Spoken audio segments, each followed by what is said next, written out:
everyone, you remember Canada, right? It's what you might consider the hat of America, or America is the diaper of Canada.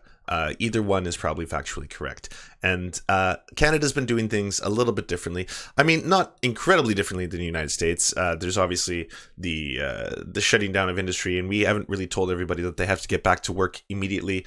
The Canadian Prime Minister, for all the blackface that he loves to put on, still seems to be saying that Canadians should probably stay home and get some kind of emergency procedure and provisions while everyone waits at home, because getting them back to work immediately isn't the number one priority.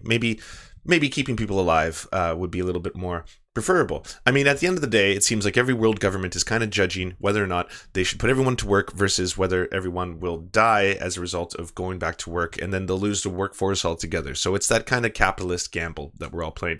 You'll see places like India, for example, today decided that they're just going to shut the entire country down. That's like 1.2 billion people are now being sequestered in their homes. So that's a thing.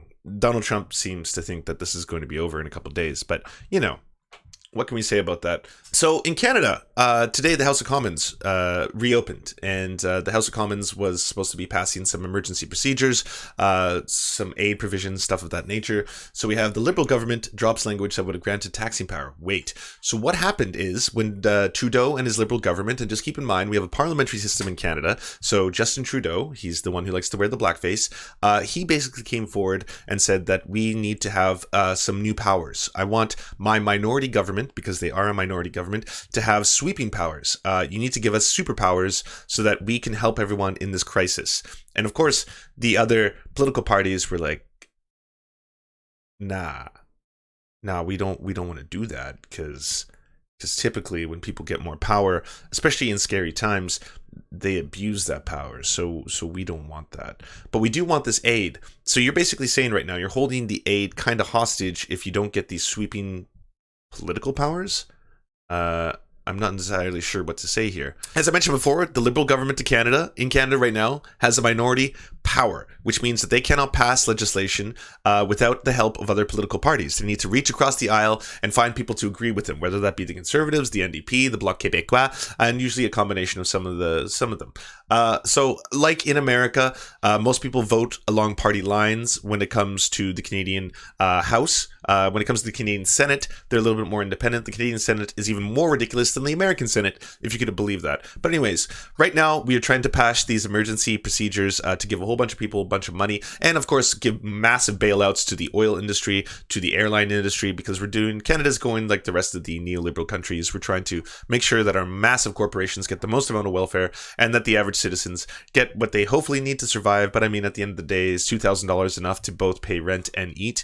In some parts of Canada, yes. In other parts of Canada, hell no. But anyways, the Liberal government tried to add a whole bunch of superpowers to this, and it failed. So the Liberal government today dropped language that would have granted taxing powers all the way to 2021, and the Tories, which are the Conservatives, said no.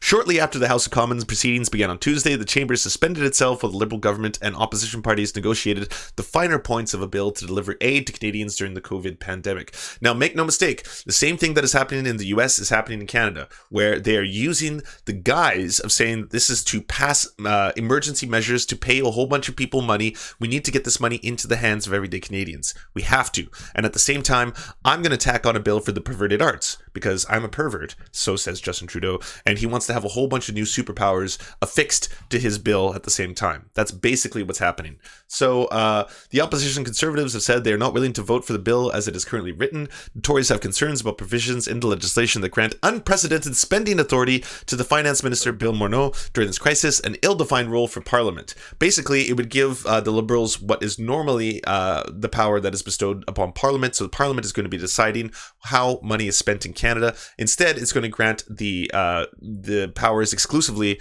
to the governing party. So it's basically saying we're going to forego the ability to continuously have to do this down the road. Now, you could make the argument that they're doing this because they just don't want to have to deal with red tape and democracy down the road, which makes sense. I mean, democracy can get in the way if you want to just have unilateral power, authoritative power. There's other ways of describing that. So that could be one reason they're trying to do it.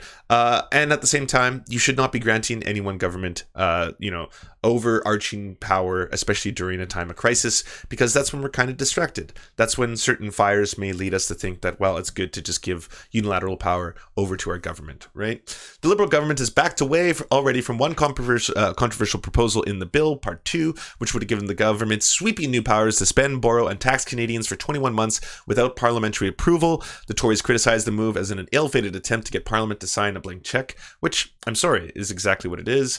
Well, agreeing to drop out of Part 2, so Trudeau was like, okay, fine, we're going to stop this, we're not going to ask for that. Trudeau defined the bill Tuesday, saying the government needs to get assistance to the Canadian people as quickly as possible, and Ottawa must plan for all eventualities. So, no surprise here. The Liberal government is used to having a majority. They had a majority for their first couple of years of governing, and now they have a minority, and they don't want to have to deal with that anymore. They don't want to have to keep going through this messy thing called parliament and democracy. They want to just have sweeping power. So, of course, there you go. While agreeing to drop it, though, Trudeau said, he believes in his democratic institutions. Don't forget about that. So anyways, right now they're negotiating. They're negotiating rapidly because they obviously want to pass these measures as quickly as possible. Knowing that they need to pass these measures as quickly as possible, the Liberal government of Canada, and make no mistake, they are trying to do this, are trying to give themselves unprecedented new power because they want to just take advantage of the situation. That's ghoulish, that's horrifying, and there's no justifying that whatsoever. And at the same time, the people pushing back against that happen to be people I hate, which are the Conservatives of Canada. So it's a very rock and a hard place for me, personally, as a Canadian. You may remember this puddly little dumpster fire as the person who was running against Justin Trudeau in the last election. So he is, of course, explaining how this might be a power grab. Is that they will stay focused on providing assistance to Canadians, not focused on a power grab, not focused on giving themselves unprecedented new powers. Parliament is functioning very well during this time and can continue to do that in the days and weeks ahead. So, I mean, it's obviously a rock and a hard place for someone as horrible as Andrew Scheer, because he's also there being like, well, we need to pass these measures, but at the same time, you're kind of holding us hostage, Liberals, by saying that you'll only pass measures if they happen to give you sweeping power at the same time. So you've got the Conservatives pushing back against it. They're taking away some of the more controversial measures, and now they're trying to agree behind the scenes. That's happening in real time right now. So, I mean, I'll give you updates on that as it happens.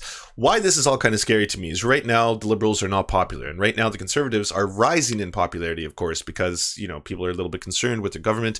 And right now, the machinations of the online Twitter bots that are usually flooding Canadian Twitter whenever anything like this happens are doing a really good job of making hashtags trend all the time. We've got, Trudeau, Coup, Trudeau power grab, a lot of things. And you know what? They're not completely wrong, even though it's being done by, a lot of far-right Canadian parties. All this is happening, and if you think this is a power grab, the whole thing is happening simultaneously. Mr. Peter MacKay is now rising. Now, this is probably the scariest thing for me, and this is where I'm going to leave this in terms of Canadian politics. Peter MacKay, for anyone who doesn't know, this is going to be the new face of conservatism in Canada, and most likely Peter MacKay is going to overtake the party very shortly. Peter MacKay is going to be a very powerful force against Justin Trudeau for a handful of reasons. One, like I mentioned before, he is Québécois.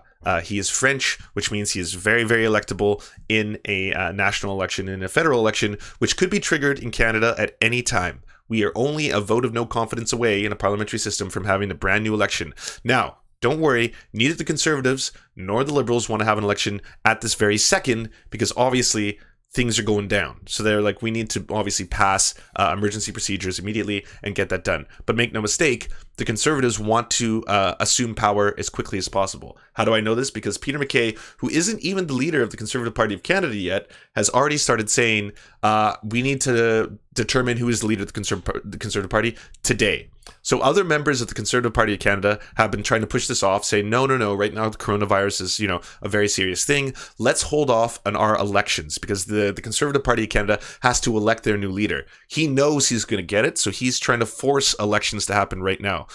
As of right now, the elections happen in a giant conference in Canada. It's kind of similar to how Florida in the United States was forced to vote. If they held it traditionally, the old ways they used to hold it, that means we would have to have another massive public gathering.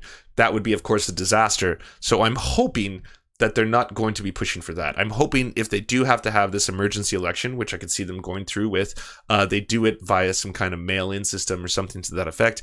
But needless to say, he wants to become the next leader of the Conservative Party of Canada immediately, like absolutely immediately.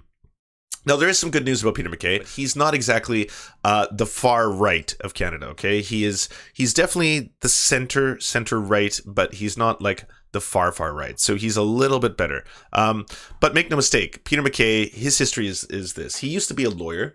And as a lawyer, he was very frustrated on how the judiciary system of Canada wasn't punishing enough to the criminals that he was trying to work on. So he decided he wanted to change the system. So he became a politician. That was his inspiration for becoming a politician. He was one of the people who wanted to change the Conservative Party, because the Conservative Party in Canada used to be split between the super far right radical Conservatives and the more moderate Conservatives, the progressive Conservatives. They merged into a single party under Stephen Harper and under our good friend MacKay here. And that became a very electable Conservative Party Canada, and now that's why the Conservative Party Canada is one giant party minus a little fringe sect that may or may not die in the next election. So he is a very good politician. He's an astute politician, and he also has a history of some kind of wacky stuff. Allow me to read you some good quotes.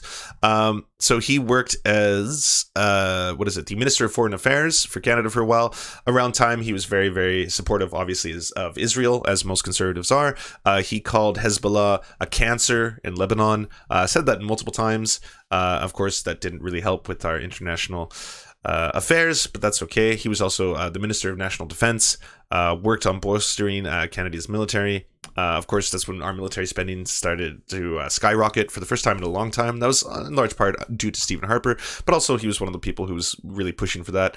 That's around the time that we were buying a whole bunch of F-35 fighter jets, which of course became a huge controversy in Canada because we wasted a lot of money on something we're not really using that much. But at the same time, he hasn't opposed same-sex marriage, so I think he's socially a little bit more liberal, while fiscally being extremely conservative and wanting to obviously bolster Canadians' wartime economy in these trying times. Anyways, to summarize, I think everyone should probably take a lesson from this.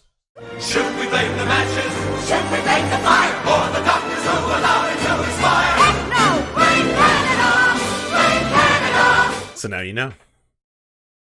And now you know the rest of the story. Hey you. Yes, you. Do you like cozy environments with other wholesome people? Well then come join the Discord. It's got a whole bunch of stuff to help you with creative endeavors, such as stock footage, royalty-free music, and an amazing community of people looking to help each other out and uplift your content. Join the Discord now by going to weareserfs.com. That's weareserfs.com. We would like to thank Miranda Marone. You are our monarch, and we thank you for our indentured servitude. We would like to thank our lords, Ricky Pilgrim, I'm Raft, Michaela Schmid, Tomospin, Ferrer Tajon. You are all the pillars of our organization. To our Knights of the Square Table, Paul Parafit, Daniel Kahn, Clement Chutskoth, Alan R., Josh Mickelson, and Dr. Zayas, Cooper Pilot, Andrea Lynn Epperly, Dylan Bythe, Terry, Todd Buckingham, and Todd Lajeunesse. And to our merchants, thank you for taking mercy upon us.